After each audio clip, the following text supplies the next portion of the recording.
अवधपुरी बहुत ही सुंदर सजाई गई। देवताओं ने पुष्पों की वर्षा की झड़ी लगा दी।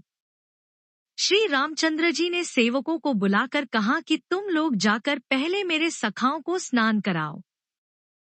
भगवान के वचन सुनते ही सेवक जहां तहां दौड़े और तुरंत ही उन्होंने सुग्रीव आदि को स्नान कराया। फिर करुणानिधान श्री राम जी ने भरत जी को बुलाया और उनकी जटाओं को अपने हाथों से सुलझाया। तदंतर भक्त वत्सल कृपालु प्रभु श्री रघुनाथ जी ने तीनों भाइयों को स्नान कराया।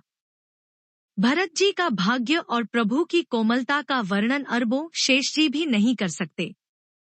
फिर श्री राम जी ने अपनी जटाएं खोली और गुरु जी की आज्ञा मांगकर स्नान किया। स्नान करके प्रभु ने आभूषण धारण किए। उनके सुशोभित अंगों को देखकर सैकड़ों असंख्य कामदेव लजा गए। इधर सासुओं ने जानकी जी को आदर के साथ तुरंत ही स्नान करा के उनके अंगंग में दिव्य वस्त्र और श्रेष्ठ आभूषण भलीभांति सजा दिए, पहना दिए। श्री राम के बाईं ओर रूप और गुणों की खान रमा श्री जानकी जी शोभित हो रही हैं। उन्हें देखकर सब माताएं अपना जन्म जीवन सफल समझकर हर्षित हुईं। काकभुषुंड जी कहते हैं, हे पक्षीराज गरुड़ जी, सुनिए, उस समय ब्रह्मा जी, शिव जी और मुनियों के समूह तथा विमानों पर चढ़कर सब देवता आनंद कंद भगवान के दर्शन करने के लिए आए। प्रभु को देखकर मुनि वशिष्ठ जी के मन में प्रेम भर आया। उन्होंने तुरंत ही दिव्य सिंहासन मंगवाया, जिसका तेज सूर्य के समान था। उसका सौंदर्य वर्णन नहीं किया जा सकता। ब्राह्मणों को सिर नवाकर श्री रामचंद्र जी उस पर विराज गए। श्री जानकी जी के सहित रघुनाथ जी को देखकर मुनियों का समुदाय अत्यंत ही हर्षित हुआ। तब ब्राह्मणों ने वेद मंत्रों का उच्चारण किया। आकाश में देवता और मुनि जय हो ऐसी पुकार करने लगे। सबसे पहले मुनि वशिष्ठ जी ने तिलक किया। फिर उन्होंने सब ब्राह्मणों को तिलक करने की आज्ञा दी। पुत्र को राज सिंहासन पर देखकर माताएं हर्षित हुईं और उन्होंने बार बार आरती उतारी।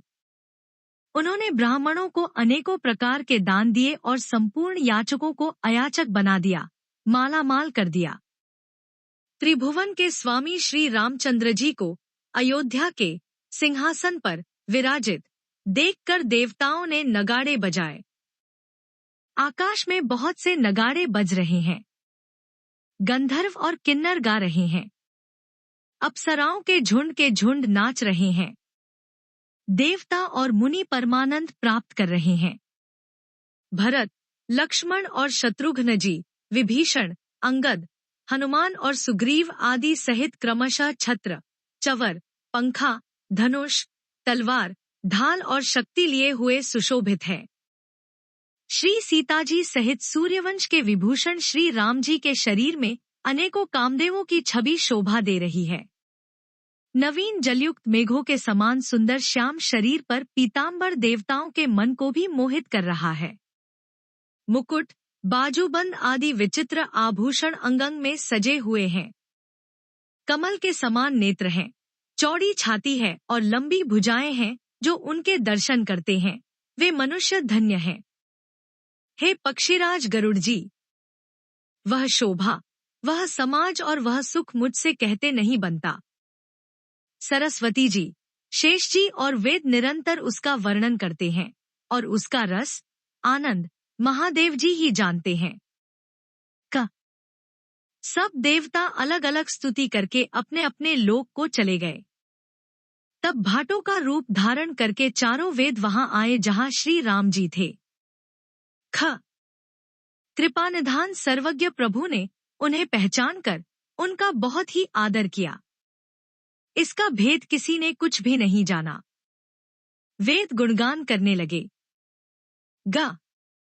सगुण और निर्गुण रूप, हे अनुपम रूपलावण्य युक्त, हे राजाओं के शिरोमणि, आपकी जय हो।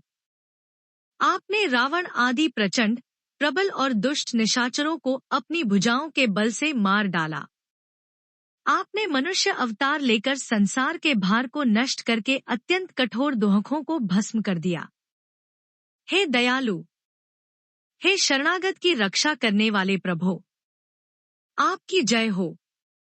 मैं शक्ति, सीता जी सहित शक्तिमान आपको नमस्कार करता हूँ। हे हरि, आपकी दुस्तर माया के वशीभूत होने के कारण देवता, राक्षस, नाग, मनुष्य और चर, अचर सभी काल कर्म और गुणों से भरे हुए, उनके वशीभूत हुए, दिन रात अनंत भव, आवागमन के मार्ग में भटक रहे हैं।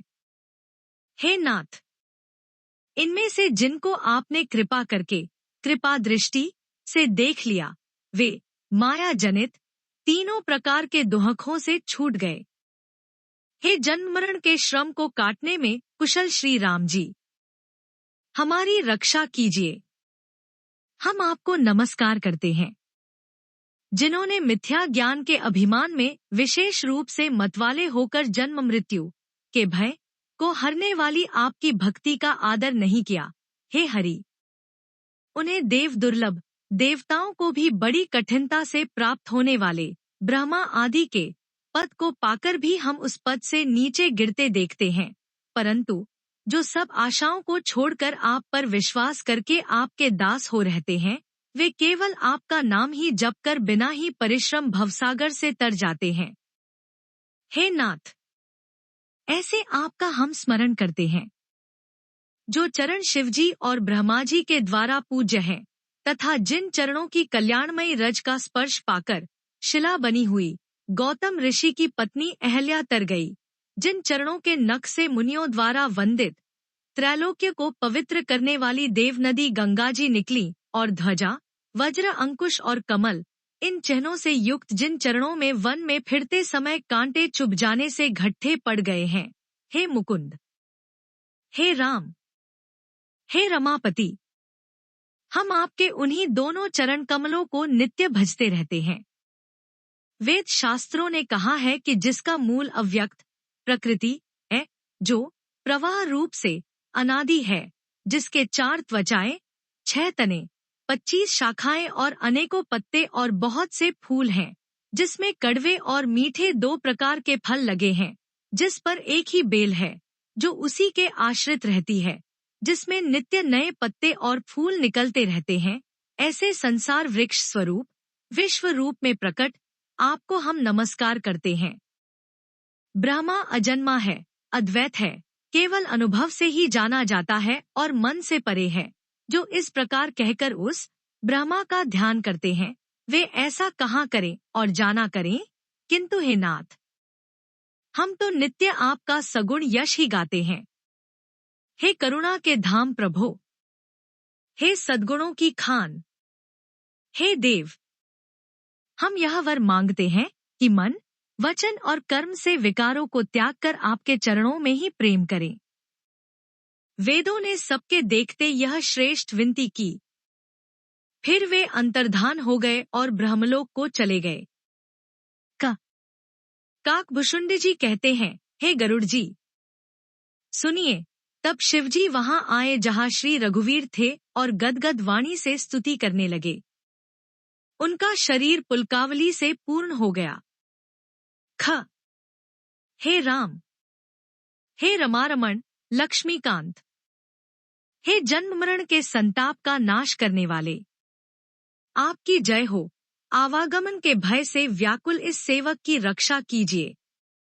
हे अवधपति, हे देवताओं के स्वामी, हे रमापति, हे विभो, मैं शरणागत आपसे यही मांगता हूँ कि हे प्रभो, मेरी रक्षा कीजिए। हे 10 सिर और 20 भुजाओं वाले रावण का विनाश करके पृथ्वी के सब महान रोगों, कष्टों को दूर करने वाले श्री राम जी, राक्षस समूह रूपी जो पतंगे थे, वे सब आपके बाण रूपी अग्नि के प्रचंड तेज से भस्म हो गए। आप पृथ्वी मंडल के अत्यंत सुंदर आभूषण हैं। आप श्रेष्ठ बाण, धनुष और तरकस धारण किए हुए हैं। महान मद, मोह और ममता रूपी रात्रि के अंधकार समूह के नाश करने के लिए आप सूर्य के तेजोमय किरण समूह हैं। कामदेव रूपी भील ने मनुष्य रूपी हिरणों के हृदय में कुभोग रूपी बाण मारकर उन्हें गिरा दिया है। हे नाथ, हे पाप ताप का हरण करने वाले, हरे उसे मारकर विषय रूपी वन में भूल पड़े हुए इन पामर अनाथ जीवों की रक्षा कीजिए। लोग बहुत से रोगों और वियोगों, दुहकों से मारे हुए हैं। ये सब आपके चरणों के निरादर के फल हैं। जो मनुष्य आपके चरण कमलों में प्रेम नहीं करते, वे अथाह भवसागर में पड़े हैं। जिन्हें आपके चरण कमलों में प्रीति नहीं है वे नित्य ही अत्यंत दीन, मलिन, उदास और दुखी रहते हैं। और जिन्हें आपकी लीला कथा का आधार है, उनको संत और भगवान सदा प्रिय लगने लगते हैं। उनमें न राग, आसक्ति है, न लोभ, न मान है, न मद। उनको संपत्ति, सुख और विपत्ति, दुहक समान है।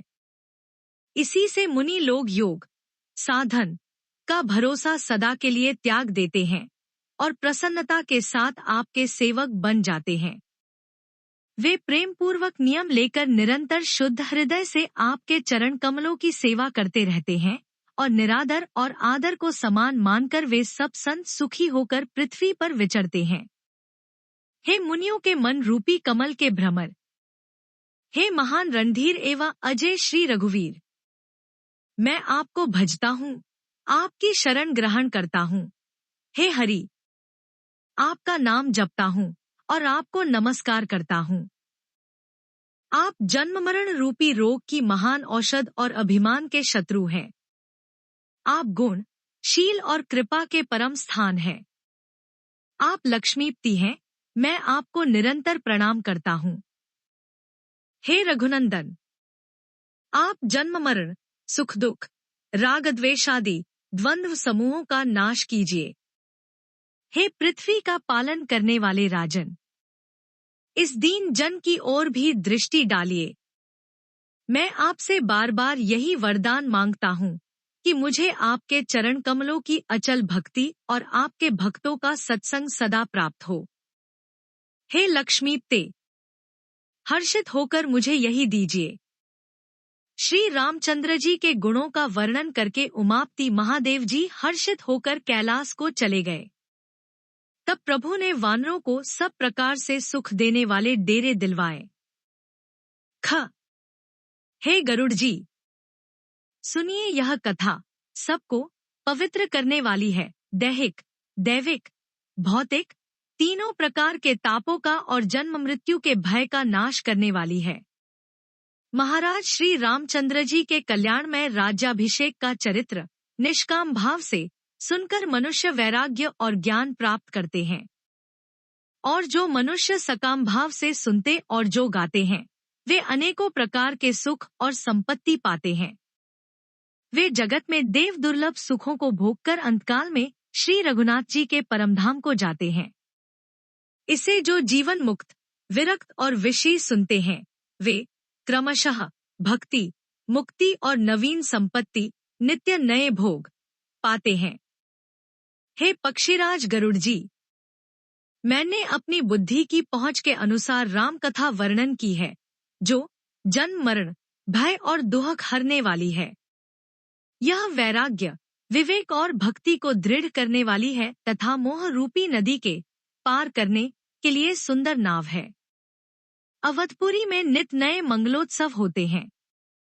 सभी वर्गों के लोग हर्षित रहते हैं। श्री राम जी के चरण कमलों में, जिन्हें श्री शिवजी, मुनिगण और ब्रह्मा जी भी नमस्कार करते हैं, सबकी नित्य नवीन प्रीति है। भिक्षुकों को बहुत प्रकार के वस्त्राभूषण पहनाए गए और ब्राह्मणों ने नाना प्रकार के दान पाए।